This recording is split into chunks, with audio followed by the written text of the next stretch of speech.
So today has been a particularly slow day at work, and I've been killing time reading these stories on creepy encounters. Maybe enough time has passed that I can share mine. I had this friend who was really into the occult. Unfortunately, I was the one who got him turned on to it. We had a mutual appreciation for the paranormal and all things weird, so I thought the subject would interest him. He started going deep into the subject to the point where he wouldn't talk about anything else. He would actually interrupt a conversation and force the subject back to occult matters. Rude, but sometimes people go through phases where their interest is all they want to talk about. It was mostly a forgivable offense. I think I should mention that this particular friend didn't have a very large friend circle. His depression and introverted nature kept him inside a lot. He didn't have the best luck in relationships with women. His world was kind of small, and I did enjoy hanging out with him, so I did my best to be a good friend. I didn't want to brush him off just because he was acting a little weirder than normal. Honestly, for the longest time, he was a totally normal guy. We'd chat and play games together on the PlayStation. Sometimes we'd go see movies, with my boyfriend accompanying us. We all hung out at the park, we went swimming. Overall, we had a good time hanging out. Things started to go downhill when he started smoking DMT. Personally, I think psychedelics are amazing tools that can offer insight into your life, but they should be treated with respect. My friend got to the point where he was making it himself, apparently a pretty easy thing to do after a meager amount of research, and he was smoking it daily, multiple times a day.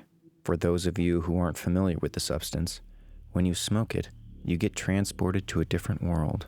An entirely new plane of existence. Your body and yourself don't exist anymore. You're just exploring this alternate reality dreamscape. My personal experience with it led me to see a dragon once, in this kaleidoscope of a cornucopia. People see all kinds of different things there. Imagine what that does to a person when they're smoking it 30 plus times a day. He started telling me things like he was the reincarnated Osiris. He said he was seeing Egyptian hieroglyphs all over the place in waking life. Apparently, he had hour-long conversations with entities in his bedroom, even when he wasn't smoking DMT. Of course, I was very alarmed to hear all of this, and I told him he needed to take a serious break. No drugs at all for a few months, so he could find solid footing in reality again. At this point, I was still hanging out with him because he obviously needed some help. And like I said before, he didn't have a lot of friends that could give him that. He was also the black sheep of the family, so I knew he wasn't getting any kind of support from them. He was really close to his sister, and I did reach out to her on Facebook to express my concerns. I pushed her to talk to him into getting some psychiatric help because he was slipping past the point of no return. I'm not really sure if she took my messages seriously since we didn't really know each other. Plus, she is at least 6 years younger than us and possibly didn't grasp how serious the situation was becoming. In any case, I'll jump forward now to the part where things start to get really creepy. My boyfriend had made arrangements to hang out with my friend at the park. I didn't really want to go because I felt like I needed a break from him and his nonsensical ranting. I just couldn't deal with it on that particular day. My boyfriend said he wasn't all that bad, and we went anyway. We get to the park, and he is his usual self, ranting about Egypt and made-up gods that only he knew the truth about, etc. He also had this large hunting knife that he kept fiddling with the whole time we were on a walk. He told us that he had been using it in ceremonial magic, and that it helped to banish negative thoughts. It made me extremely uneasy. He would do this thing where he would take the knife and make stabbing motions near his heart or head, all while holding a conversation with me or my boyfriend. I think we were both really on edge and didn't know what to say or do about it. I tried to distract him from doing it by bringing up other subjects that might interest him, but he kept on with his ritual. Keep in mind we were walking on a trail, so it wasn't like we could just say goodbye then and there. We had to walk back to our car and drop him off at his car. My boyfriend had the bright idea that we should get some lunch after our walk, even though I was doing my best to give him a look that said, "No, you crazy fuck. Why do you think I want to spend any more time with this nut?" But it must not have been very effective, or my boyfriend was ignoring it. Not sure. Either way, we ended up in the car to go get lunch. In the car, I was driving. My boyfriend was in the passenger seat. and our weirdo friend was in the back.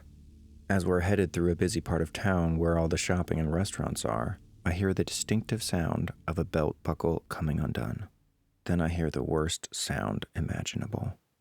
I peek back out of the corner of my eye, and my suspicions were confirmed. This crazy fucker was full on jacking off in our back seat.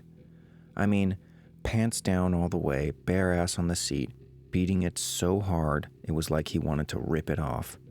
Instantly, I felt sick to my stomach, and all the nervous energy I had throughout the day popped into my head. I was trying not to shake, trying to ignore it, and drive through heavy traffic. I kind of had a freeze response, I guess. The whole time I kept thinking about that huge-ass knife he had in his pocket, and obviously he was completely off his rocker now. I was afraid to say anything or confront him because I didn't know how he was going to react. This part is nuts. But my boyfriend didn't fucking seem to notice, and the whole time kept rambling on about God knows what. I couldn't listen because my thoughts were 100% focused on driving and trying to act like I didn't know what was going on in my back seat. We get to the restaurant, and my boyfriend runs inside to grab food. I'm left alone in the car with our friend, and I try to act like I'm browsing my phone, when really I'm watching and listening as hard as I can. We don't talk. My boyfriend gets back, and I complain that I'm tired. It's been a long day, let's drop him off, etc. So I drive us back to our friend's car, and he doesn't get out of our vehicle. He just sits there. I have to get a little bit rude and ask him to please get out and go home. He gets out of our car and walks over to his passenger side. I start getting really scared and suspect the worst.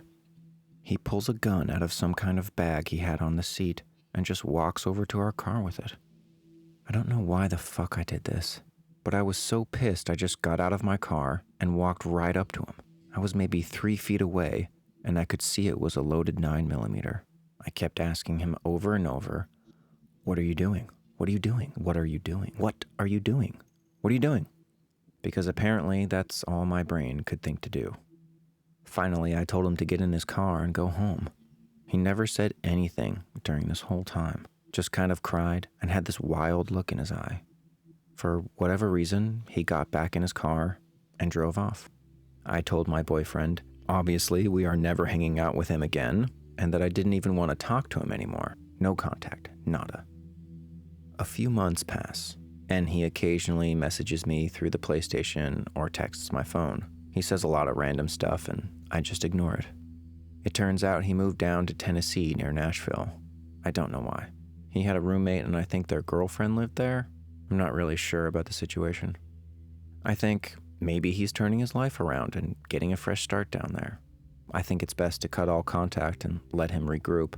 I'm not interested in any kind of friendship with him, and I know he needed help beyond what I could offer.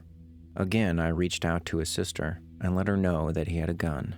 She managed to get it from him somehow, but it did little good in the end. One night, I get a call around 11 p.m. that wakes me up. It's a man claiming he's a detective down in Gallatin, Tennessee, and my heart skips a beat. I start sweating and immediately ask what happened. Apparently, my former friend stabbed someone to death on Halloween Day. I don't know all the details, and the articles about it are kind of sparse. The whole thing is really surreal, and I'm just left feeling like I'm lucky that I didn't get shot last summer. This whole thing turned out way longer than I meant it to be. But that's the story. I'm still feeling creeped out by the whole ordeal. And I'm kind of feeling sick after writing all of this.